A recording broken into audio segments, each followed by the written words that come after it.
Ollie, well batted. How do you assess the day's play at the end of it? Good, really good in the end. I think we knew it was going to be tough with the new ball. It's kind of how the game goes out here, nipped around, and I thought the way Duckett played early on, and that was some really crucial runs. And yeah, clearly Brookie doing what Brookie does, put together a really special knock, and it's put us in a good position. Yeah, just talk about Harry, because you've played with a lot of great players over your career, not only at England at Surrey, but what's Harry like, not only as a player but as a person as well? Yeah, as a person he's pretty chilled. He just stays in his bubble. I think he works as hard as anyone at the game. Obviously it's pretty clear he's worked hard at his fitness, but he's just pretty relentless with how he goes about his practice, and there's no surprise that he's shown some really good consistency over the year, and he's going to keep on developing, I'm sure, as a test player as well. And there's something in this part of the world, in the waters, where every time you come over here you seem to keep wicket. How have you found keeping wicket over here? Yeah, I know. I don't know why. I just had I put my gloves on in the warm-up game just thinking I don't know why. Obviously such bad luck with Coxey looking to make his debut, but yeah, enjoyed it. I think I kept a lot as a youngster, kind of growing up until I was about 18 and we signed Folksy, and then I think the only times I've really done it are in test matches in this part of the world or Pakistan. So no, it's something that I think the basics are there from when I was a youngster, so I think for me it's just keeping my focus throughout a longer spell with the gloves on, and yeah, enjoyed it out there.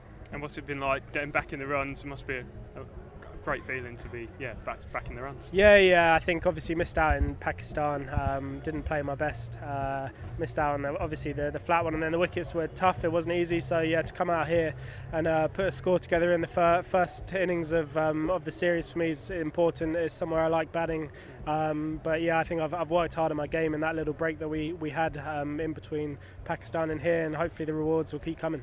And how important was that break between Pakistan and here? Because you've had a long summer, you're captain in the side, so it probably took a little bit more out of you, not physically but mentally as well. So it's just a reset for a couple of weeks, come here fresh, must have been so important. Yeah, I think I kind of found myself looking outside rather than within too much going into that Pakistan series. Obviously finished. There was a lot of voices throughout the whole of that sort of back end of the summer, but finished really strong with the bat. And I kind of found myself it probably took more out of me than I thought at the time, and that's just a good lesson. And then in between Pakistan and here, I kind of remembered to look within. Don't worry about too much what's being said. And I think over your career you kind of learn that.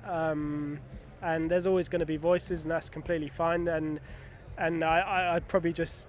I don't think it affected me in the series, but I spent too much time sort of talking about it, and rather than thinking, what can I do to improve my own game? So I think that's probably the most pleasing thing, is that I've seen the rewards today, and like I said, hopefully throughout the rest of the series and moving forward, that's a good little lesson for me.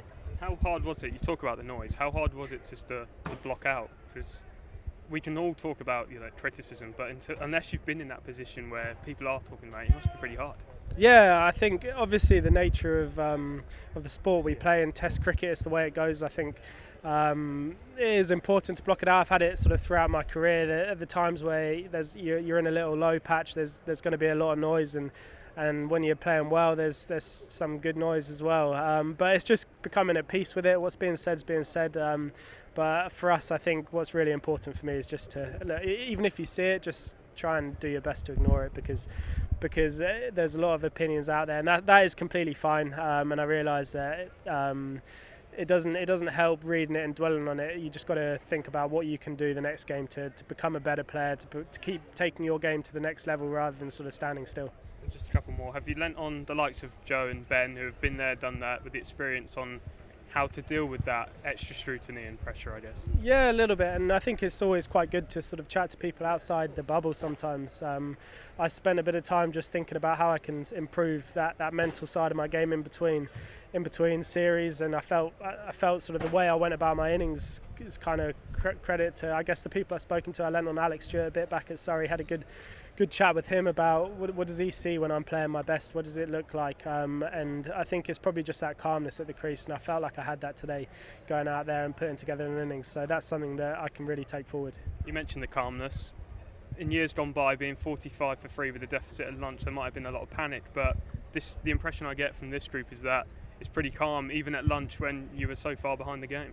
Yeah, absolutely, and I think that's something as a team we do well in terms of the atmosphere within the changing room. I think you wouldn't know if we're 300 for 2 or we're 50 for 4, and I think that's something really important to help us get out of those situations, rather than thinking, how far are we behind here? What can we do to sort of just step by step, be in the moment, being sort of the ball you're about to face. That's all that really matters, and the scoreboard at that point becomes irrelevant, and that can help us get out of those trickier situations. So that's something really important for us to keep taking forward.